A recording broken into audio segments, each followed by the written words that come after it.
Please, don't kick me out, she whispered, her voice trembling like the flame of a dying candle.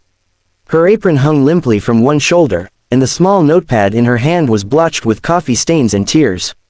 The man across from her, dressed in a plain gray hoodie, set down his fork and looked at her with unreadable eyes. No one in the crowded diner knew that the stranger sitting in booth 7 wasn't just another grumpy customer. He was the owner of the entire restaurant chain, sitting in disguise to see how his staff treated their customers and each other. The smell of burnt toast and coffee clung to the air as the lunchtime rush began to fade. Plates clattered in the kitchen, and a radio hummed softly somewhere behind the counter. The waitress, her name tag said Mara, tried to keep her composure.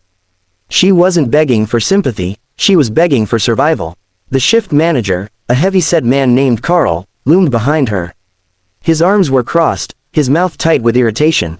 She's done, sir, Carl muttered to the man in the hoodie. Late again, dropped a tray on a customer this morning, and she's been in the back crying more than working. We can't have that here. Mara turned sharply toward him, her eyes wide. It was one tray, she said, her voice cracking. I apologized, I paid for the meal myself. Enough, Carl snapped. This isn't a charity. You've had enough chances. The man in the hoodie leaned back in his seat, his expression thoughtful. He hadn't said much since walking in. Just ordered eggs and coffee, watched the staff, listened. He'd done this at every branch for the last 2 months, arriving without notice, blending in, and seeing the truth behind the smiles. He didn't expect to find someone begging for their job today, nor did he expect to feel something twist deep in his chest as he looked at the desperation in Mara's eyes. How long have you worked here? He asked quietly. Mara swallowed hard. 3 months, sir. And how many times have you been late? He pressed, his tone calm but probing. 3, she admitted. But, I have a reason. My daughter. Carl cut in with a scoff. Always an excuse. Everyone's got a story. The man raised a hand, silencing him. Let her finish. Mara hesitated. The words caught in her throat, but there was no dignity left to protect. My daughter's sick, she said finally. She's 7, asthma. I can't leave her alone in the mornings until my neighbor gets home from her night shift. Sometimes I get here 10, maybe 15 minutes late. I try my best, I swear. Her voice broke, and she pressed the back of her hand to her mouth. The man in the hoodie studied her, his mind racing. He remembered a time, years ago, when his own mother worked 2 jobs and barely slept. He remembered the smell of the diner she used to come home from, the same cheap coffee and grease that clung to her uniform. He remembered how she'd fall asleep at the kitchen table while counting tips. What's your daughter's name? He asked softly. Lily, Mara said. She likes to draw, says she'll be an artist when she grows up, so, I keep her sketchbook in my locker for luck. She laughed faintly, then wiped her cheeks. I'm sorry. You didn't need to hear all that. Maybe I did, he said. Carl rolled his eyes. Sir, with all due respect, she's not cut out for this job. I've got 3 applications waiting from people who actually show up on time. The man turned to him slowly, his gaze suddenly sharp. And how do those people treat the customers? Carl hesitated. Fine, I guess. You guess. His tone hardened. You've been running this floor for how long?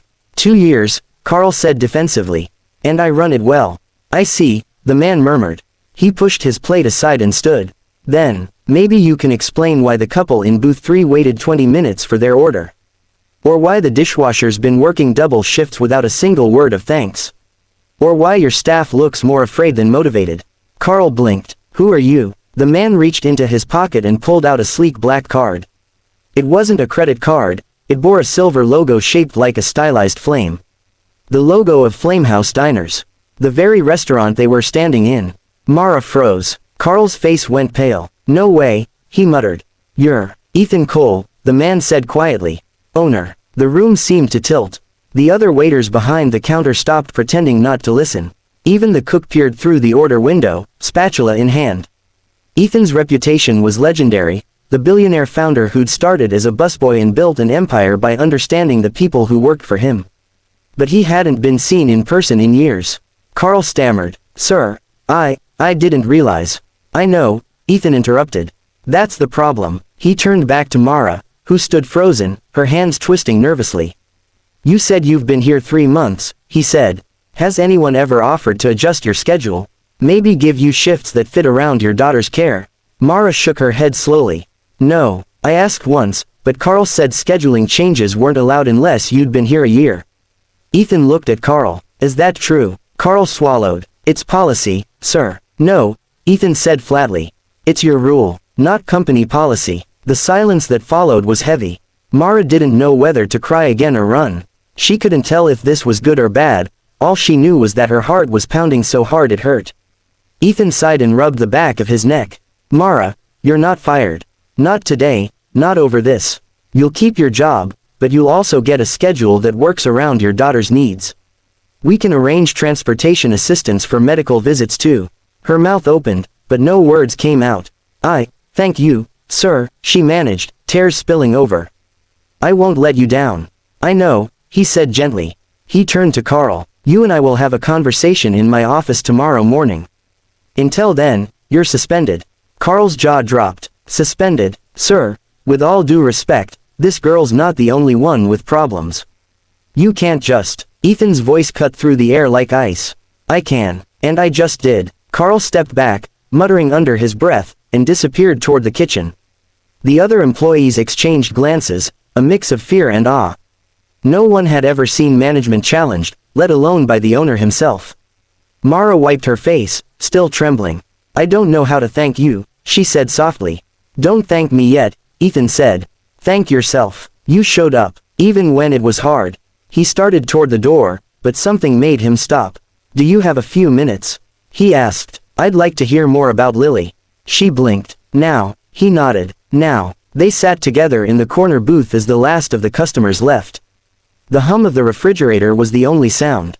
Mara told him about her daughter, the hospital visits, the inhaler she kept on her nightstand, the way she'd draw stars and flowers on the back of every receipt.